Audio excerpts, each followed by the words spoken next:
Comrade. We are here. We are here. Talk to see your guys. No, we are here, sir. Gentlemen, take us in a nutshell of government and the labor. And you have seen the labor union, the president of the NLC, the president of TUC, and all their executive members are here. And we've been deliberating on finding very, very amicable resolution to the issue at hand, to the queue and all of that, and the increase in pump price. And we had a very robust engagement. We cross-fertilized ideas. Ideas flew from all sides. And there's one thing that is remarkable, even from the labor side, and that is Nigeria. We are looking at the peace, progress, and stability of Nigeria. And that is what is paramount. Of course, the NNPC MD is here, Mr. Kyari. We cannot go into any details now because talks are still ongoing. We cannot finish everything at one sitting. So we have adjourned now. We are continuing the talks at a later date, very, very shortly.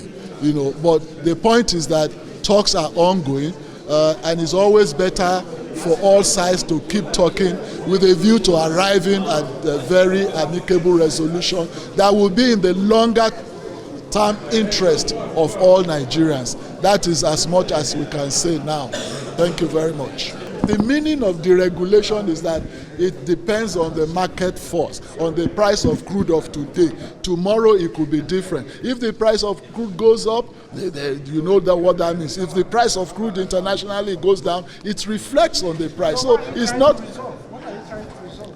Oh, we are trying to resolve the queues, and the labor, because necessarily labor unions will be agitated if there's any slight change in any price of any commodity, whether it's fuel, whether it's garri or bread. Labor will be agitated. That is what we are talking about. But in terms of pricing, you cannot control price when there is a deregulation. So there is a deregulation. The price you have today could go up tomorrow, could go down tomorrow.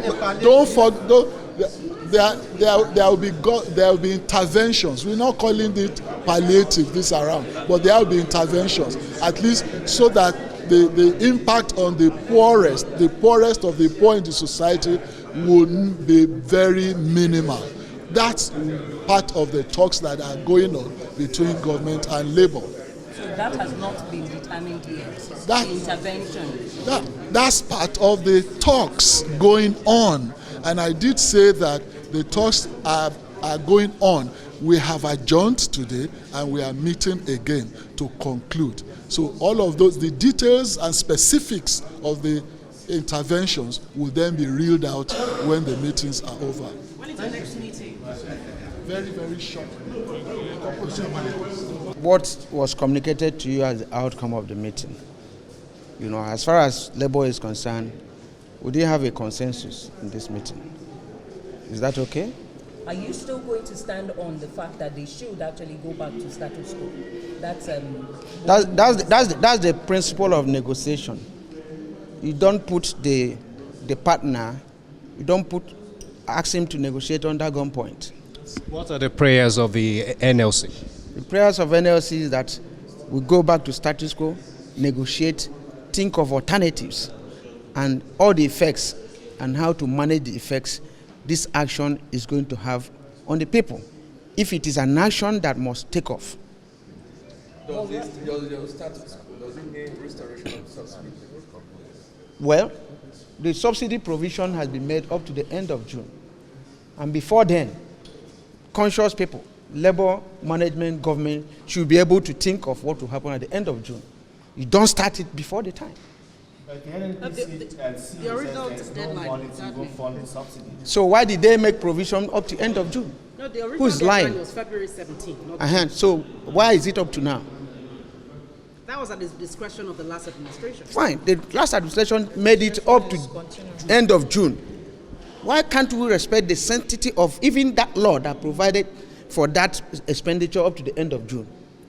Okay, but is the NLC considerate with the federal government when they say that there's no fund, they can't fund all of this, they can't raise money to fund the subsidy? What is the purpose of governance?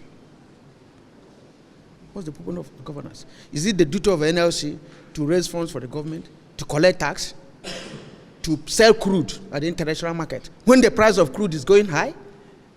And the government that is a major exporter of a crude product is telling him there's no money. Other countries that are in the same scenario are eating fat. Mr. President, do you think it's realistic to continue payment of subsidy? Why do you keep on hammering on subsidy? What do you understand by subsidy? Has anybody explained to you the meaning of subsidy? What did they say is subsidy? Is there any country, even in the US, there's subsidy on wheat products? Is there any country that does not subsidize living of people, even if it's by providing public transportation? Well, those are issues we are looking at. If you're a major, producer of crude, and you refine abroad, you carry the crude abroad and refine and bring it, definitely there will be difference in the price, and that's what they are paying. If your fathers establish a refinery, and that refinery dies in your hands, and you are now refining abroad, you ask yourself some questions. We have refineries, Kaduna, Warri, Sapele, Port Harcourt. Why are they not functioning? That we have to go and refine abroad. The transportation money, the refining cost at international price or rate, and we bring it back here. And the same government pays the difference in cost of what it is here and what it's internationally. That's the subsidy they are telling you about. But what happens if the government says they cannot return to state?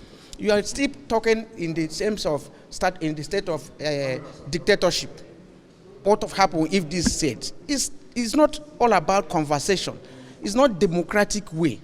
If you say this thing is happening this way and you are engaged in discussion, if what happens there is take it or leave it, which doesn't have any space in the current dispensation. It's all about the people. The people matter.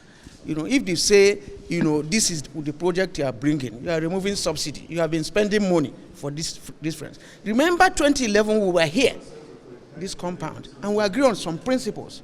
Repair our refineries, to start operation latest by December last year. They were not done. We agreed on issue of CNG. The CNG product is eco-friendly and is cheaper than the PMS they're selling now. And some people say they can convert within 3 months.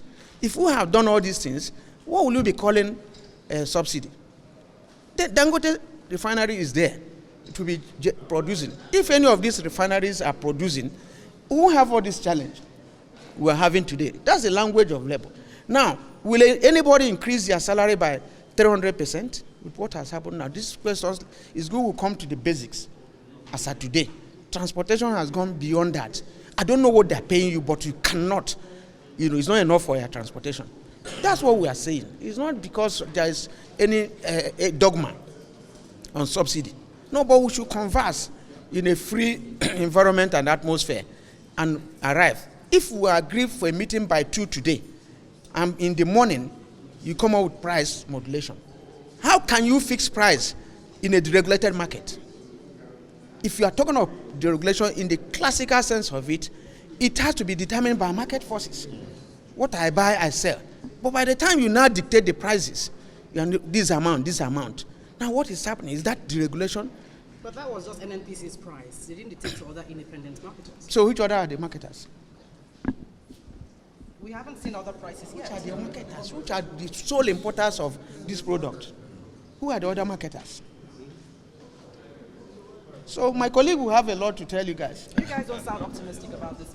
Yes, if you listen to the president during the inauguration at Eagle Square, he said that one of the hallmark of this administration is going to be dialogue, is going to be consultation, and that that this will be the hallmark, that they are not going to lord it over us, trying to paraphrase what he said, and not to be a dictator. So if you read it, it is clearly written there. And what has happened in terms of, as at today, has not shown what was written in his address. So all we said before now was that, just as alluded to by my colleague as well, was that we ought to have sat down and have this conversation. At times it's difficult, before anything could have happened. We have been open to conversations. We started it in 2021, and somewhat part of 2022. But at the end of the day, they told us that they were not removing subsidy. So there was no conversation whatsoever. So for over a year, there wasn't formal engagements and formal meetings. And because there were informal engagements and meetings, that is why we found ourselves here today.